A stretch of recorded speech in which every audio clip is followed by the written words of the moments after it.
پہلی چیز جو گناہوں کو مٹا دیتی ہے، گناہوں کی بخشش کا ذریعہ بن جاتی ہے، پہلی چیز ہے اپنے گھر سے وضو کر کے پیدل مسجد کی طرف آنا۔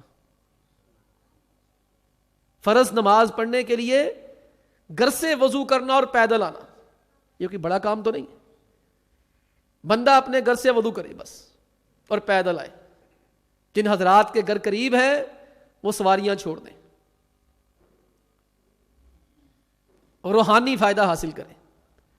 جن حضرات کے گھر دور ہیں ان کی تو سمجھ آتی ہے، چلے جمعے کے لیے دور سے آنا سمجھ آتی ہے، لیکن بالکل ساتھ والی گلی میں گھر ہو، 2 گلیاں چھوڑ کے گھر ہو، لیکن ہر وقت ہی یہ عادت بنانا کہ وضو بھی مسجد میں آ کے کرنا ہے اور آنا بھی سواری کے اوپر ہے، ٹھیک ہے، بالکل صحیح ہے، لیکن کچھ چیزوں سے پھر انسان محروم رہ جاتا ہے۔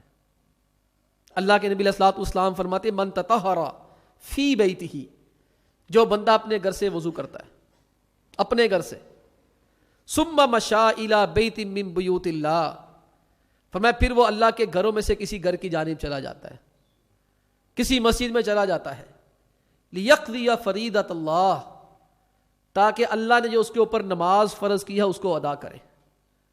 فرمایا یہ کام کرتا ہے، نتیجہ کیا نکلتا ہے؟ کانت خطوتاہ، وہ 2 قدم اٹھاتا ہے، احداہما تحط خطیئہ، اس ایک قدم اٹھانے کی وجہ سے اللہ اس کا ایک گناہ معاف کر دیتا ہے، اور دوسرا قدم اٹھانے کی وجہ سے اللہ اس کا جنت میں درجہ بلند کر دیتا ہے۔ کوئی معاملہ نہیں، کوئی مشکل نہیں، کوئی پریشانی نہیں۔ اللہ کے بندوں گھر سے وضو کر کے آیا کریں۔ پہلے مسجدوں کے اندر بیت الخلاء نہیں ہوتے تھے، پہلے مسجدوں کے اندر پانی کا انتظام نہیں ہوتا تھا۔ میں نہیں کہتا نہیں ہونا چاہیے، ہونا چاہیے، بلکہ بہت شاندار ہونا چاہیے، تاکہ مسافروں کو سہولت ہو، ایمرجنسی والے افراد کو سہولت ہو۔ لیکن جو حضرات اپنے گھر سے وضو کر سکتے ہیں ان کی خدمت میں یہی گزارش ہے، گھر سے وضو کیا کریں اور باوضو ہو کر پیدل مسجد کے اندر تشریف لایا کریں۔ اور دوسری چیز جس سے انسان کے گناہ معاف ہوتے ہیں، 5 وقت کی نمازیں پڑھنا۔ آپ ایمانداری سے سوچ لیں ہماری مسجدوں کی کیفیت کیا ہے۔ کسی مسجد کے اندر ہم چلے جائیں ہمارا کیا حال ہے۔ وہ اقبال نے کہا تھا نا، مسجد مرثیہ خواہ ہے کہ نمازی نہ رہے، یعنی وہ صاحب اوصاف حجازی نہ رہے، جواب شکوہ میں۔ بلکہ اسی جواب شکوہ میں انہی اشعار سے پہلے اقبال نے اور بھی دکھلا رویا ہے۔ وہاں بھی اقبال نے کہا ہے کس قدر گراں تم پہ صبح کی بیداری ہے، ہم سے کب پیار ہے ہاں نیند تمہیں پیاری ہے، طبع آزاد پہ قید رمضاں بھاری ہے، تم ہی کہہ دو یہی آئین وفاداری ہے۔ اقبال نے شکوہ لکھا، تھر تھری مچ گئی بر صغیر کے اندر۔ لوگوں نے کہا یہ کافر ہو گیا، یہ ہو گیا، وہ ہو گیا، گستاخ ہو گیا۔ لوگوں نے شکوے کے الفاظ پہ غور نہیں کیے۔ اقبال نے شکوے کے آغاز میں کہا تھا شکوہ اللہ سے ہے خاتم بدہن مجھ کو، کہ میرے منہ میں خاک پڑ جائے میں اللہ سے شکوہ کرنا شروع ہو گیا۔ پھر اس نے جواب شکوہ لکھ کے سب کے منہ بند کر دیا۔ اس میں وہ کہتا ہے مسجد مرثیہ خواہ ہے کہ نمازی نہ رہے، کہ مسجدیں فریاد کناں ہے، روتی ہیں کہ وہاں نمازی نہیں ہے۔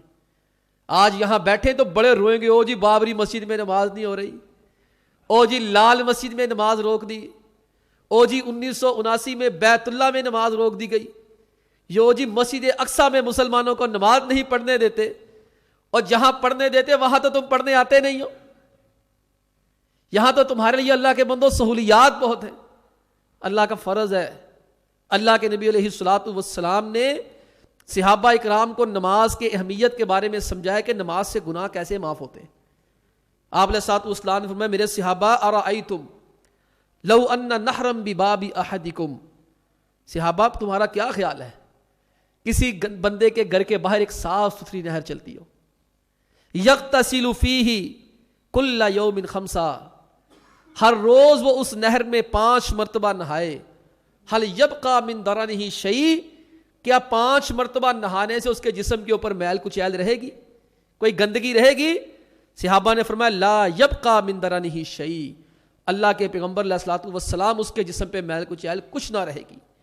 آپ نے فرمایا فذلک مثل الصلوات الخمس، صحابہ یہی 5 نمازوں کی مثال ہے، یمحو اللہ بہن الخطایا، جس طرح 5 وقت نہانے سے جسم پہ میل کچیل گندگی نہیں رہتی ہے، اسی طرح جو بندہ دن میں 5 مرتبہ نماز پڑھتا اس کا گناہ بھی کوئی باقی نہیں رہتا۔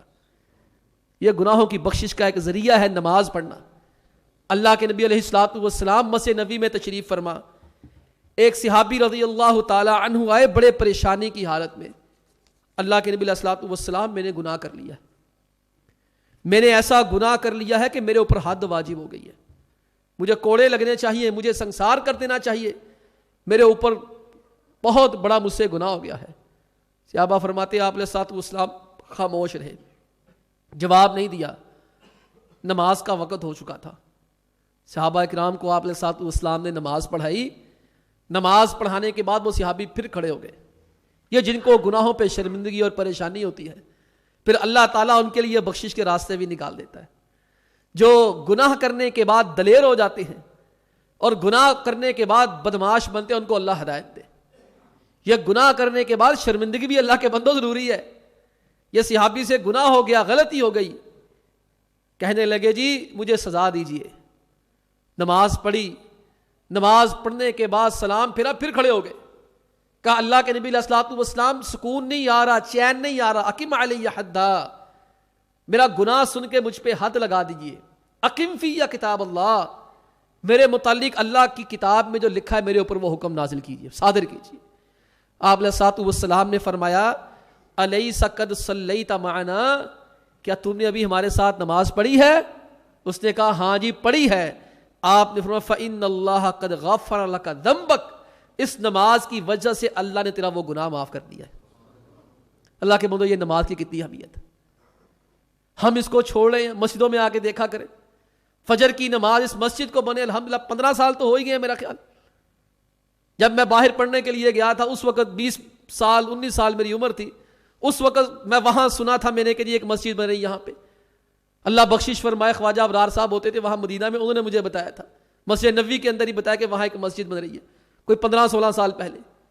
آپ فجر کی نماز پڑھنے کے ایک دن اتفاق ہوا 8 یا 9 بندے تھے گنتی کے، کبھی عشاء کی نماز پڑھتے ہیں 8 یا 9 بندے ہوتے ہیں، ظہر عصر مغرب کی نماز میں اس لیے جہاں رش ہو جاتا ہے کہ قرب و جوار میں فیکٹریاں ہیں، تو بعض ملازمین حضرات یہاں آ کے نماز پڑھتے ہیں اور یہاں آ کے سستاتے اور آرام کرتے ہیں۔